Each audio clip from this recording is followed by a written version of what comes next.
Hello everyone, this is Jimmy and welcome to episode 27 of Nuclear Earth Reirradiated. When last we left off, our fusion reactor here was making primordial pearls, and a thick fog appears from nowhere. Something stirs in the mists. Rude.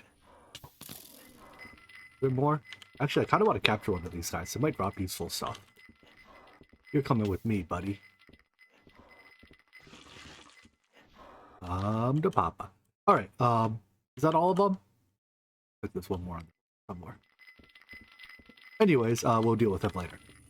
The fusion reactor is finished now, and there are 64 primordial pearls in our storage crate here. So I'm gonna call that mission complete. Each one of these pearls are something like 25-ish billion RF. Excuse me. I'm trying to talk to my audience here, buddy. Could you not? Great. Now I'm like permanently blind. I don't have a blindness effect, but I can't see. If that doesn't go away like in the next minute or so, I'll probably relog. Anyways, we can probably now just take this and put all these primordial pearls into the ME system, and then we can use them for crafting. A goodie. The blindness went away on its own, so I don't have to be nearsighted anymore. Alright, so we have our pearls. Now I'm going to use them to make this adamantium ingot. It uses, the recipe shows it uses a pearl, but that means it'll accept any durability pearl. However, if I code it like this, it will only accept a full durability pearl. However, I think we can work with that. So let's encode this recipe, drop it into this interface, and then add the output item. Now the adamantine ingot, does that ever go? It does go in the center for the next tier ingot, which means we have to do this similar thing where we only extract it when we are crafting. So let's add another one of these filtered redstone extracts. Well, this just does what very similar to what we did for the mithralium here. It withdraws the ingot only while we are crafting it, and because there's only only the actively being crafted item is actually marked as has the craft marked as ongoing, it'll only withdraw it when we actually try to make it. All right, let's make one, because there's one more filter I have to configure, and I can't configure it until after we've made one. So it is able to find our full durability pearl. That's very good. The craft starts, and it's going. All right, so this thing has to suck in like 500 aspects. The more essentia it has to suck in, the longer it takes, which means this process is going to take like a minute. It is very stable. That's good. It'll stay very stable so long as it is pulling in essentia, I believe. Generally speaking, the stability will it'll get better if you have enough passive stabilizers and you're pulling in essentia. Oh, no, maybe not. It's becoming unstable. But it is... Wait. Oh, it's becoming unstable because it's not pulling in essentia right now. So it's... What's it trying to get?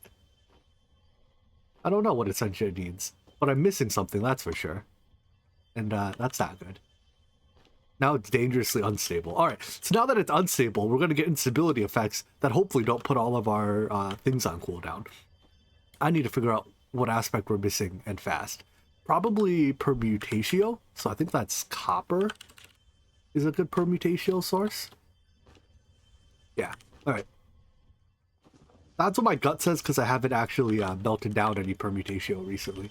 This is, I should probably have checked that before. Ow, it's really starting to hurt. I probably should have checked that before I started the infusion. Hopefully we don't cause any items to be destroyed. Alright. Nah, let's abort. To abort, you just take the center item out. Alright, we're gonna try that again in a little bit. Hey, who took my glasses away? Thaumcraft! I hate you right now. Anyways, we're gonna be very nearsighted for a bit. I added some of these Natura pylons with the intent of increasing our stability. I think that number is higher than it was before, but I can't say for sure. Because I can't actually... 1.54. But now that we have some permutation, we should be able to request that add... Thanks, cardboard box. I don't know what causes that bug, but if you have cardboard boxes in your digital storage, they freak out. Alright, let's try that again. Do your thing. Start up. When's this going away? 6 seconds. Alright, so this should stay stable as long as it's pulling in aspects. Take two. Can I see yet? Please? Please? Hey, we get to play the game again. Almost done. That's the last of the essentia, and then it sucks in the items and makes the center item, which should get withdrawn. Ah, very good. So there's still one, as you can see, a primordial pearl left in there. So I need to take it, and this is a 7 durability pearl now, and add it to this filter. This is our cleanup items. And now I have to test what methods can actually repair this thing. So first of all, it looks like the repair tablet is not repairing it because, well, it's in my inventory. It's definitely not getting repaired. Can the actually additions repairer do it? That's an energizer. Here it is. Nope. I couldn't find something to repair it with. It's entirely possible that I'm just overlooking a trivial solution, but whatever. Let's just work off the assumption that we can't repair it easily for now. So what I'm going to do then is I have to take the item out of the recipe, because if I leave the item in the recipe, it'll only use a primordial pearl once. That's probably suboptimal. I mean, I have 64 of them, but I would like to be able to use each primordial pearl more than once, right? So I'm going to take it out of the recipe. Now, I still need a complete recipe for this to work, obviously. What I'm going to do then is set up a buffer here that just has some number of pearls in it. I can add more as we use these up. I guess I could use like an enemy interface or something. But what I do here is this holds our buffer of pearls, and then I'm configured to extract out of it with the redstone signal and place it on a dedicated pedestal. This pedestal will only hold pearls. It has a matching one on the opposite side just so it doesn't cause instability, but the opposite sided one will never have an item on it. Now, this pedestal is set to extract without a redstone signal to put the item back into here. And then I'm supplying a redstone signal with a level emitter with a crafting card. So I can add additional of these as we go, basically for each item that we infuse that uses primordial pearls. So just as a proof of concept, while we're crafting any item that uses primordial pearls, like adamantite, this redstone will light up. It's equivalent to flipping the switch here, and that causes a primordial pearl to be placed there. I don't really care which primordial pearl gets taken, as long as a primordial pearl ends up on the pedestal. Then when the craft is done, this level emitter will delight, which will cause the primordial pearl to go back and sit in its box, because you can't have extra items on the pedestals when you start your infusions, otherwise they don't start. So yeah, this should make it such that we don't have to include primordial pearls in any of our infusion recipes. However, we do just have to add like an extra level emitter for each one. That's pretty simple, right? This will also cause a little bit of instability because the pearl is, well, it'll never have a corresponding item on the other side, and that's just okay. Like 1 or 2 items not being matched is not going to kill us. Cool.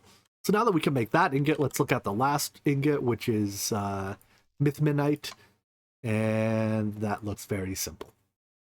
Looking ahead this time, there's one aspect in the Mithminite ingot that I think is a little difficult to get. So everything else here, these are the vanilla aspects. We've got boatloads of metalum in our giant jar. I'm melting some apples for Victus. Tons of Praecantasia already. So Kalis comes from effectively only from items from this Thaumic Editions mod, or I guess some basic Thaumcraft items as well. But they're all pretty high tier. So looking at it, I think from a Blue Wolfer will be a great choice to get the Mithminite, or not the Cadiz. But I think what I'm going to do for now is melt Mithrilium. However, Mithrilium is, a relatively difficult thing to make, so I think I want a more efficient Essentia smeltery first. In that case, let's go make ourselves up to the Adamantite smeltery. This, oh boy, that's a lot of Essentia. But it's like the tier, it's a couple tiers up. So we start with a Void Metal smeltery, and then we can upgrade it to a Mithrilium one, and then to an Adamantite one.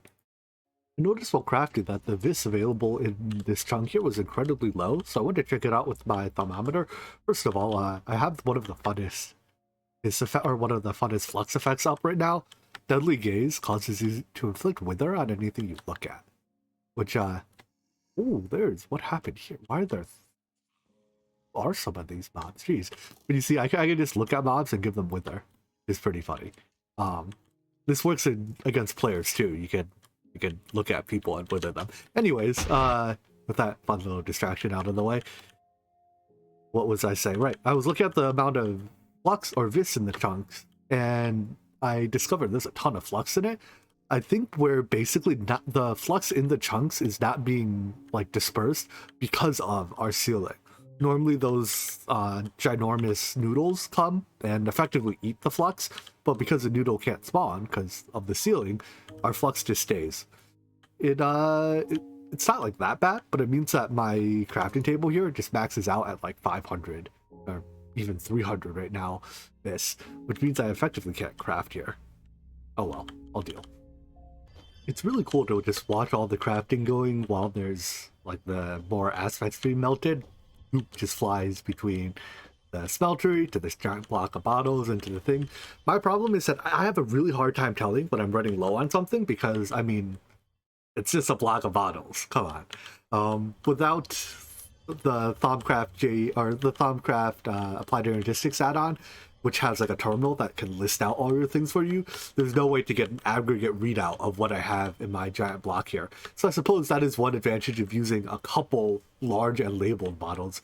Is you can just check the label. You know, if everything is stored in one bottle, you can see, yes, you know, this given bottle is low, but whatever. For now, I'm just kind of like, I even though this is automated, I kind of have to keep an eye on it because I don't know at what moment I'm going to run out of what. Like, how much Solace do I have? Right, that little ghost thing that takes 124 points? I don't know. Turns out the last craft, it ran out, so I had to, like, emergency throw in a whole bunch of soul sand for processing. Otherwise, it would have gone unstable and released a lot of flux and failed, so... there's probably a better solution here, but I don't think we need to use the altars so much that I want to set up, like, a fully automated stocking system for Essentia. We can barely make the adamantine smeltery here. Just barely enough this with our discount. So make it, and then let's sub out this one. Are you working right now? We can interrupt your work. Oh, that released flux. Will also be it. Move the old smeltery back, you can't keep it. Alright, put the new one in, and I think all the items should just get pumped in again. Alright, so this thing is more efficient, which means we get more aspects out of each piece of item, and it also, I think, releases 0% flux, so it's a completely clean system. And in fact, I think we can extract from it faster than it can burn items. That's new. I've never seen an Essentia smeltery be like that before. Alright, well, this works for me. Now I'm ready to melt down a little bit of whatever that... Oh, I already forgot. We were going for Kalis aspect by melting down mithrilium? No. The low tier. Yeah, mithrilium ingots for 6 each. Let's sacrifice 10 of these ingots. That'll give us, presumably, according to the wiki, we get 120% efficiency, which means that for 6 points of input, we should get 7 points of output. That should be enough to make 7, I guess, of the, whatever this thing is. Although, we're going to need 1,000 points of Kalis later, huh? I'm going to need a better source of it. Maybe it's time to look into that wolf thing. That wolf fur that drops Kalis. So what was that wolf called? Blue wolf fur. Drops from a mythical feral. From Thalmic Editions Reconstructed. Is there anything else with fur? Or dictionary name? No. Well, I did a little bit of searching through the configs, and it looks like the blue wolves spawn in these lush... what's it called? Let's get in here and see. Lush wasteland biomes. They only generate in relatively small chunks. Like, there's a couple small chunks scattered through here. They have this very distinctive... what do we call that? Brown color. But all the instances that I found of it so far are very small. So I don't know...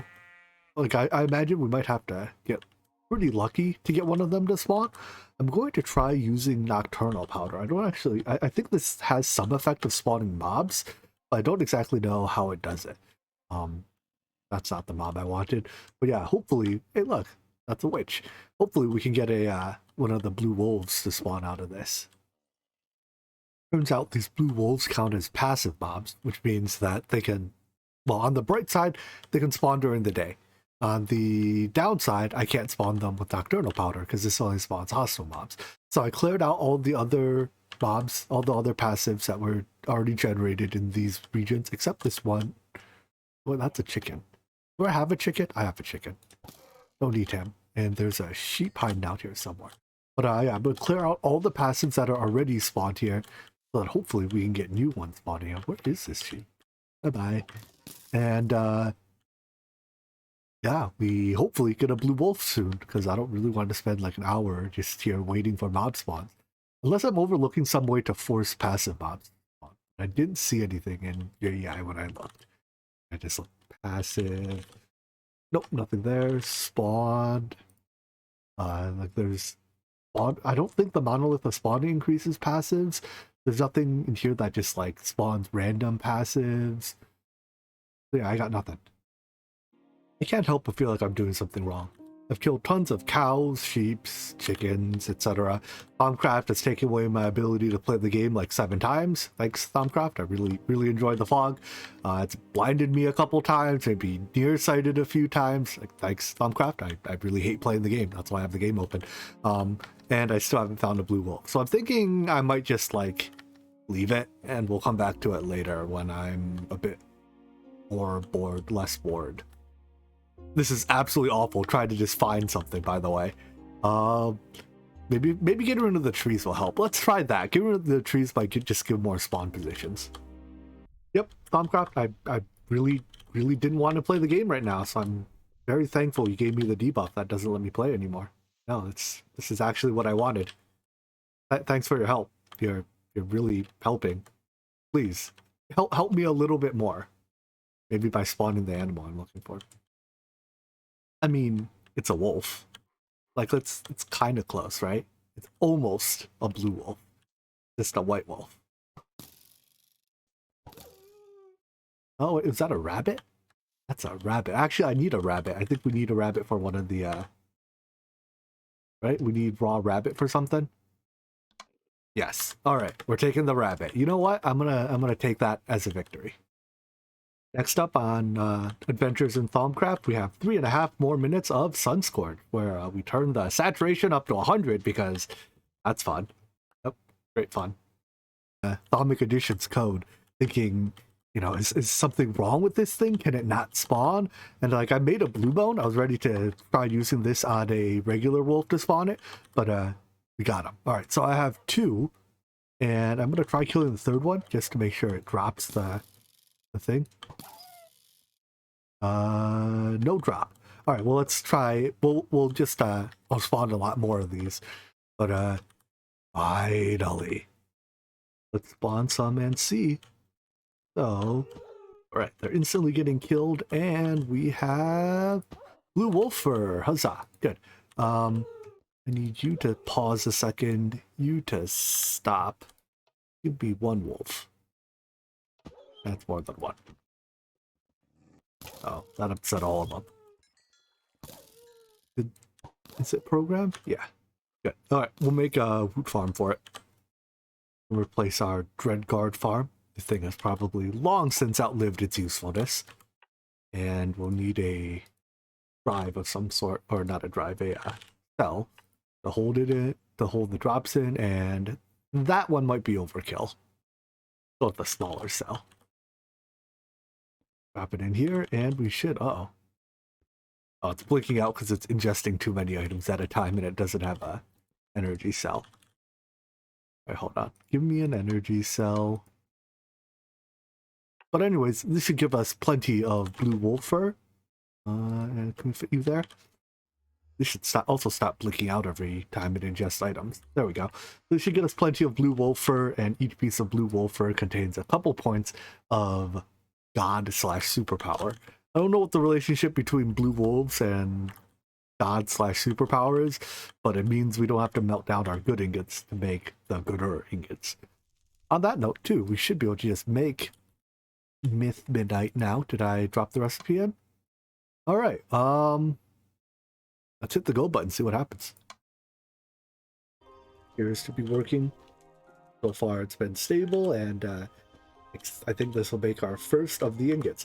So at this point we have access to all of the fancy Atomic Editions ingots. I want to make ourselves a tier 6 void ore miner. Looking at this, we have to get some ethoxium, but I'm pretty sure that's just going back to the last Abyssal dimension and literally just mining some of this stuff up. But the one thing in here that we can't quite make, I think, is the star power dispenser. Wait, no, we do have a celestial altar. I guess we just have to craft it. Let's go check. Is it nighttime right now? Yep. Oh, looks like our ingot finished too. Let's go check our altar, see if it has enough starlight to craft this. If not, we're gonna have to set up a bit more starlight collection. Like we have plenty, so that's good news. Craft me some of these. These are used.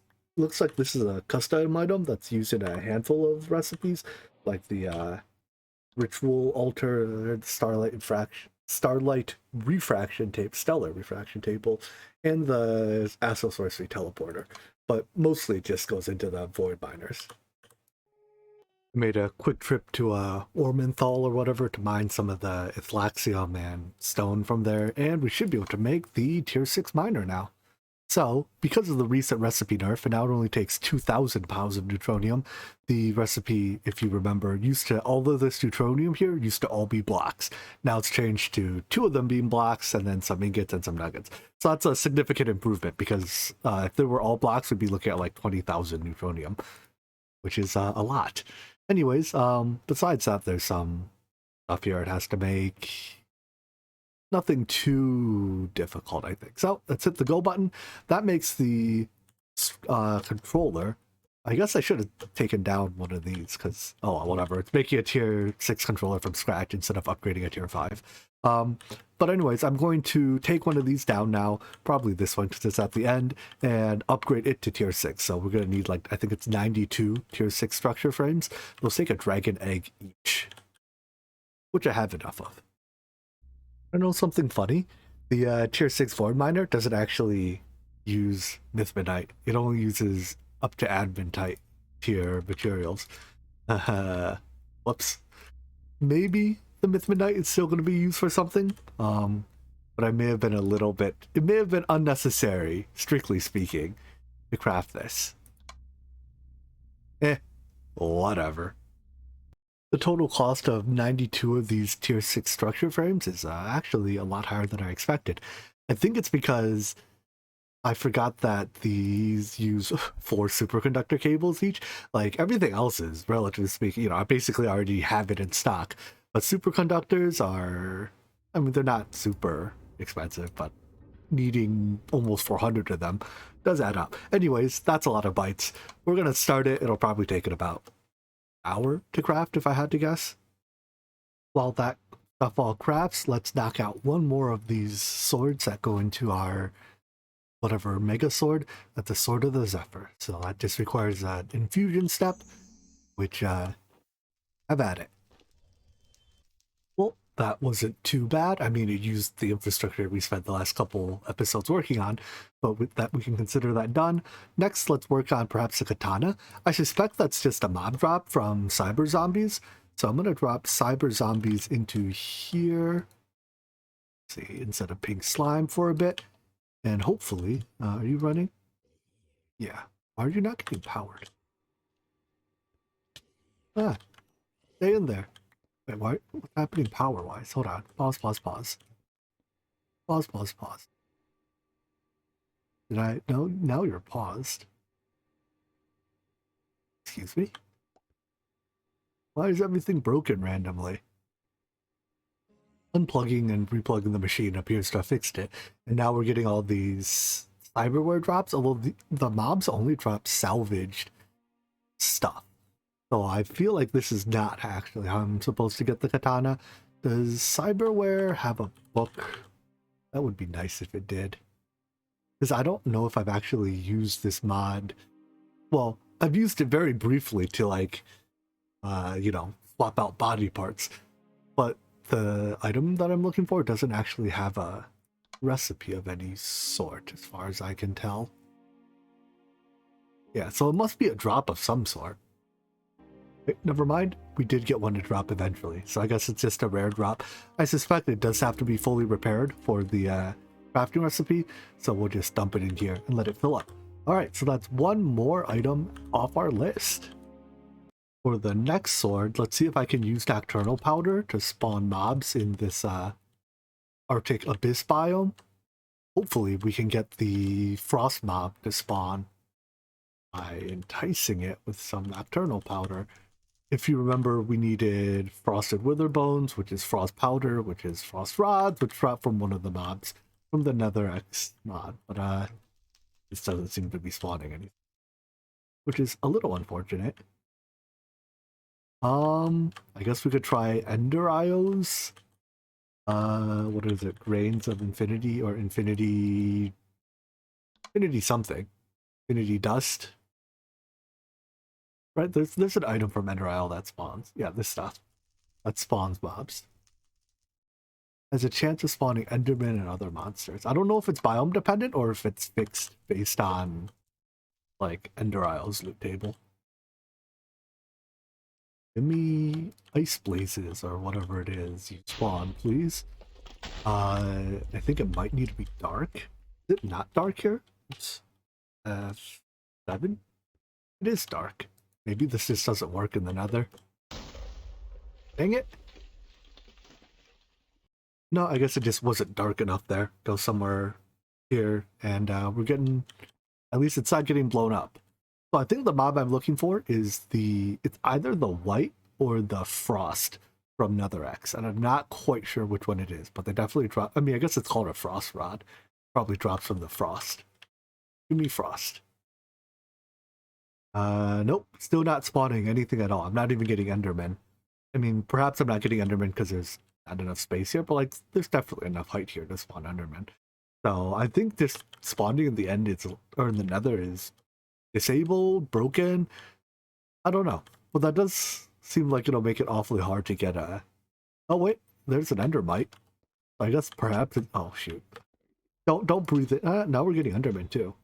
Okay, no, maybe it's not completely broken then. But I'm still not getting frosts. Don't breathe in the infinity dust. It's bad for you. All the documentation I can find just says that the frost mob should just spawn in this biome, and I think some things is broken with mob spawning in my world in the Nether because again, there's literally no mobs in the Nether in any biome. So hey look, a frost spawned. Nifty. Now I'm gonna capture it and then we can duplicate it and get more. Hey look, a lot of frost spawned. And frost rods. Perfect. That brings us one step closer to our essence of the eternal sword. Let's take a look at some of the last things. So, adamantite sword, I think this is just another, do I have it pinned already? It's another infusion, right? And not a terribly hard one at that. This is another one that while we're crafting, we want to add primordial pearls. So, yeah, let's drop this recipe in and make ourselves an adamantine sword real quick. As before, exclude the void or the primordial pearl from the recipe. We'll insert it with the level emitter, and we should be able to request ourselves one of these. Now, I'll probably have to make some ingots to make plates, but recursive subcrafting works out very well with the ladder logistics. Alright, do your thing. Oh boy, are all my jars full? Nah, there's still a few left. I've been just like chucking in stacks and stacks of stuff to melt. And yeah, it's taking up most of my jars. Alright, well, we should be fine. There's not an aspect in here I don't have yet, right? I should have plenty of those. I might not have 150 swords. Alright, what has a lot of sword in it? The big sword has a lot of sword in it. Oh, it's glowstone swords. And that should do it. 250, one full jar of sword to make the swords with. Because you need swords to make swords. I've crafted successfully, so I'll add it to our extract list. And then we can, I mean, I don't know, we'll probably never make another one, but just in case, right? So, what was this thing called? Add antite sword. Alright, that's done. I also just finished up the last few bits for the Dredium Katana, and now I think we've hit all the low-hanging fruit. There's 2 items left. Okay, I need to make 2 Oblivion Catalysts. That's not too bad. But the Scatheon Soul Reaper Blade, this does not have a recipe, but I'm pretty sure this is an item from, well, it's definitely an item from Abyssalcraft. And I think it's a drop from the last Dimensions boss, and the I'm going to call it a Tri-Frying, even though it's clearly not that. And that's made in the Exchange Tablet, and I don't feel like doing either of those today. So, how close are we to finishing up with this? Probably. It estimates 4 minutes, but I think that's a little bit. Actually, that's probably pretty close at this point. A bunch of like compressor and alloys, or compressor and furnace steps. All right, I'll wait a couple minutes for this to finish so we can build our tier 6 ore miner before wrapping up today. The last few of our tier 6 structure frames are just about to finish up, and that should do it. All right. Oh, no, I'm blind again. Thanks. That's all right. We don't need a C for this bit. Let's put them in place. I think I left just barely enough room around this controller to fit everything without running into something on this side, that side, or the other. And when it's done, it uses, oh boy, 2.7 million RF a tick. But every single tick, it produces not 1 ore, but like an average of, I don't know, 1, 2, 3, 4, 5, 6, 7, I think there's 13 luck modifiers. And if, by my estimate of each luck modifier adds half an ore per operation, it produces like, what is that, 6.5 plus 1 base, 7.5 ores per tick. It's entirely possible that, well, it's almost assured that this void ore miner is both using more power than we can generate and it's going to cause our ore processing to get back stuff, but we can scale that up later. I added 2 absolutely massive storage drives to handle the excess, that increase in ore production. Those basically hold an infinite number of items. If we look here too, I think we should pretty soon see that all of these grinders will be turning on once buffers fill up. I did take some of the items off the processing that we simply don't need to process anymore. Like coal ore was one I took off. I forget what some of the other ones were, but ores that we don't need to process anymore, I figured we'll lower the demand or the load on this thing by at least a little bit. Some others that can go zinc ore doesn't go into singularity. I don't need to process it anymore. Iron, I've already made my singularity, so I'm thinking we'll actually pull that as well, just to reduce load a little bit more. The rest of these go into singularities. Is there a tungsten? There is not. We can get rid of that one. So yeah, all that basically remains here are the ores that go into singularities. On this side, emerald and diamond. I've run out of grinding balls, but now that with the increased production rate, it should be okay. Which we have 800k emeralds, 1.3 million diamonds. Let's just request like another 10,000 of these. I mean, there you go. Now we do have grinding balls again. I think that's all the time we've got for today. So let's wrap things up by taking a peek at where we stand relative to the Sword of the Cosmos. I just haven't done some of these very, relatively simple things yet, right? Like the pork chop, just drop a pig in the spawner. The plants, just drop a thing into a garden cloche. We have a couple singularities, probably a bunch of singularities, but I know we have those. What do we have in addition to that? We need to make a fisher for a bit. All right. We need to trade records with something. 141 blocks of Endurium and a couple swords and 2 Oblivion Catalysts. Wow, the end is actually quite close. There might be some waiting involved to get all the singularities, but once we have everything but the neutronium, I'm literally just cheating in the neutronium because I can't be bothered to wait any longer than I can't be bothered to wait long enough to make 41,000 nuggets of neutronium. That's 9 days. At least with a tier 6 void miner up, it's probably a bit less than that now. It's still way too much waiting. Anyways, yeah, that's it for today. We are nearing the end of this series. I hope you guys enjoyed this video, and I hope to see you in the next one. Take care, bye-bye. And thank you for letting me play the game, Thaumcraft.